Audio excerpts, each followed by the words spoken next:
ये आपका स्वागत है। मैं विवेक बिंद्रा, मोटिवेशन स्पीकर और बिजनेस कोच। थोड़ी एनर्जी तेज है। आज बात करूंगा सरदार मिल्खा सिंह की। इस वीडियो के बाद जिंदगी में आपका फोकस कभी घटेगा नहीं। याद रखिए, सरदार मिल्खा सिंह कोई रेस में तेज नहीं थे और भागते तेज नहीं थे। उनकी सफलता का कारण था उनके पास ना हर बार कोई ना कोई गोल था। पहली बार सरदार मिल्खा सिंह क्यों जीते? इसलिए नहीं जीते कि भागते तेज थे, इसलिए जीते क्योंकि उनको दूध का गिलास चाहिए था। कोच बोला उनको, ओए फटीग माफ हो जाएगा और एक्स्ट्रा डाइट के लिए बड़ा गिलास दूध का मिलेगा। रेस में भाग नहीं पा रहे थे, पेट में दर्द हो गया, नीचे गिर गए। दोस्त बोला, ओए भागो और दूध मिलेगा। और दूध दूध दूध दूध दूध दूध दूध दूध दूध दिमाग में ना एक क्लियर फोकस आ गया था। ये फोकस बड़ी कमाल की चीज है जी। फटीग छोड़ तरने दूध मिलेगा, दूध। जिधर आपका फोकस है आप वही बन जाते हैं। जहां आप फोकस करते हैं, जैसा focus is your life. Bill Gates बोलते थे, मेरी सफलता का कारण क्या है? मैंने बड़ी कम चीजों पे फोकस किया। और उसके बाद दूसरी बार रेस इसलिए नहीं जीते कि भागने में तेज थे, इसलिए जीते क्योंकि उनको इंडिया की जैकेट पहननी थी। फितूर सवार हो गया दिमाग में, इंडिया की जैकेट पहनूंगा। और जी मैं इंडिया की जैकेट पहनूंगा। चैंपियन मिल्खा सिंह हाजिर हो। थप्पड़ खाया इस चक्कर में, बेइज्जती सही इस चक्कर में। बाद में कई लोगों ने उनको पीटा भी, घपाव में घाव हो गए। सबने मना किया, रेस में मत भाग, लेकिन इंडिया की जैकेट, इंडिया की जैकेट। दिमाग में फितूर सवार हो गया, इंडिया की जैकेट चाहिए। त्रासदी ये नहीं कि आप गोल अचीव नहीं कर पाए, आपसे बात कर रहा हूं। आपकी जिंदगी की त्रासदी ये नहीं है कि आप गोल नहीं अचीव कर पाए। आपकी जिंदगी की त्रासदी तो ये है कि आप कभी गोल ही नहीं बना पाए। सरदार मिल्खा सिंह हर बार जीते थे क्योंकि दिमाग में गोल क्लियर हो गया था। तीसरी बार फिर रेस कब जीते वो जानते हैं? पाकिस्तान में हरा करके आए थे रेस वो। वो क्यों जीते जानते हैं? 45.9 का गोल उनके कोच ने उनको लिख के दे दिया था। उसके बाद ऑस्ट्रेलिया में क्योंकि बेइज्जती करा के आए थे, वहां हार गए थे वो रेस में। उस हार के बाद 45.9 दिमाग में छाप लिया। कोच ने कागज पे लिख के दे दिया एयर इंडिया के 45.9। गुरु नानक देव जी के नीचे चरणों में लिख के रख दिया 45.9। अब कुछ नहीं दिख रहा आसपास। और क्या हो रहा है आसपास? पहाड़ों पे गए प्रैक्टिस करने के लिए, वो प्रैक्टिस करी। कोच ने पीट पीट के प्रैक्टिस कराई। लेट गया नीचे, खून निकल आया मुंह से, भाग भाग के उठ नहीं सकता था। सरदार मिल्खा सिंह का कोच बोला, वापस कर मेरे को, अब मुझे वो पेपर वापस चाहिए। I want that paper back। फिर खड़ा हुआ, तू है आग मिल्खा, भाग मिल्खा।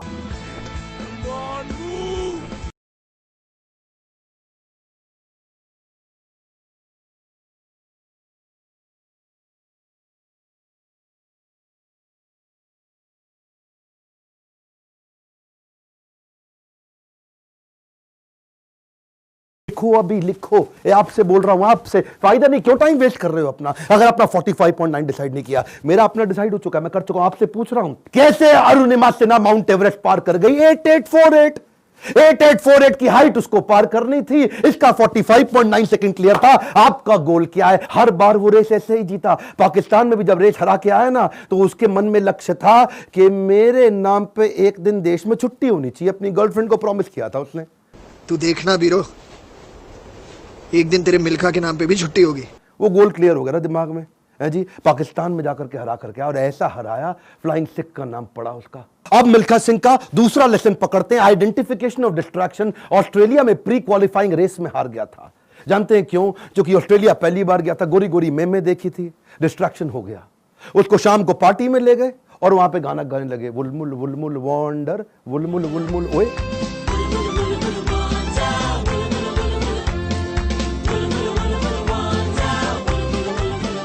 पूरा म्यूजिक में दिमाग घूम गया, बियर पे बियर चले चली जा रही है। प्री क्वालिफाइंग रेस के अंदर हार गया, डिस्ट्रैक्शन पकड़ में आया उसको। एक बात बताएं, डिस्ट्रैक्शन और डायरेक्शन इनवर्सली प्रोपोर्शनेट है। जब डायरेक्शन तेज होगा, डिस्ट्रैक्शन खत्म हो जाएगा। जब डायरेक्शन खत्म होगा, डिस्ट्रैक्शन ज्यादा हो जाएगा। डिस्ट्रैक्शन हटाने के लिए डायरेक्शन क्लियर चाहिए। मिल्खा सिंह समझ गया, एक बात उसको क्लियर हो गई, जिस चीज को ना बोलना है तो ना बोलना है। गोल क्लियर होना चाहिए, पहला point. One more time, come on. क्या? उसके बाद वापस आया और उनके अपने देश की बड़ी खूबसूरत देवी जी उनके पास फिर से आई थी स्विमिंग पूल में, और बड़ी मुस्कुराते हुए आई उनके पास। देखा नहीं उनकी तरफ, क्या बोले? जी आपकी गलती नहीं है, दिक्कत मेरी है जी, मैं डिस्ट्रैक्ट हो जाता हूं, धन्यवाद जी। हाँ, और देवी जी को प्रणाम करके निकल गया वहां से मिल्खा सिंह। क्यों जानते हैं? Identification of distraction. आपकी जिंदगी का डिस्ट्रैक्शन आज आइडेंटिफाई करो। इस वीडियो को देख के टाइम वेस्ट नहीं करना, लिखना है। लिखिए, कम ऑन आपसे बोल रहा हूं, आज लिख लो डिस्ट्रैक्शन क्या है। आज बड़ा डिसीजन लेना है आपको। अपने नो सोशल मीडिया रिचुअल्स बना लो। सोशल मीडिया कितना यूज करना है वो आप पहले ही डिसाइड कर लो। एक ट्वीट, एक ईमेल, एक नोटिफिकेशन, एक शेयर चैट, एक टिकटॉक का गाना, ऐसा ऐसा करके। पिछली बारी बताया था ना आपको नेपाल वाले वीडियो में, तेरी प्यारी प्यारी अखियां,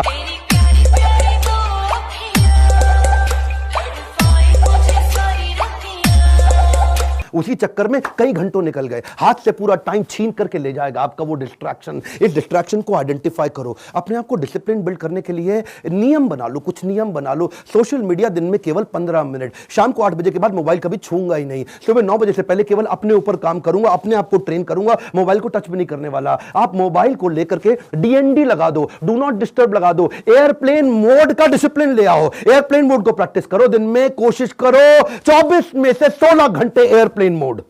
अगर इस प्रकार की प्रैक्टिस बिल्ड कर ली, आ जाएगा कम समाधि का फोकस। आज मिल्खा सिंह ने यही किया, डिस्ट्रैक्शन आइडेंटिफाई किए, किसी को डिस्ट्रैक्ट नहीं करने दिया। फाइनल रेस से पहले पाकिस्तान में सामने वाले का कोच बोला, मिल्खा सिंह तुम्हारी आखिरी रेस साबित हो सकती है। क्या बोला मिल्खा सिंह? दौड़ूंगा भी वैसे ही। मिल्खा सिंह, ये आपकी जिंदगी की आखिरी रेस साबित हो सकती है। दौड़ूंगा भी वैसे ही। बिल्कुल डिस्ट्रैक्ट नहीं हुआ। उन्होंने सो कई बार डिस्करेज किया, डिस्ट्रैक्ट नहीं हुआ। अब ना लड़कियों से डिस्ट्रैक्ट हुआ, ना ओपोनेंट से डिस्ट्रैक्ट हुआ, भयंकर फोकस, जीत गया। तीसरा रूल मिल्खा सिंह का, रेज योर स्टैंडर्ड। ए कम ऑन, क्या तीसरा लेसन? Raise your standard. पहले मिल्खा सिंह जब रेस के लिए भागता था, बनियान निचोड़ता था मग्गे में, बाद में बनियान निचोड़ने लगा बाल्टी में। इतना पसीना निकाल दूंगा कि बाल्टी में निचोड़ूंगा। बदल दिया जी, मग्गे से पहुंच गया बाल्टी। Raise your standard. आप आज जो भी कर रहे हैं, come on, keep improving yourself. Prove नहीं करना है, इंप्रूव करना है। Continuous improvement. कम ऑन, क्या continuous improvement? Regular practice, solid discipline. कोई भी लक्ष्य इंसान के प्रयासों से बड़ा नहीं है।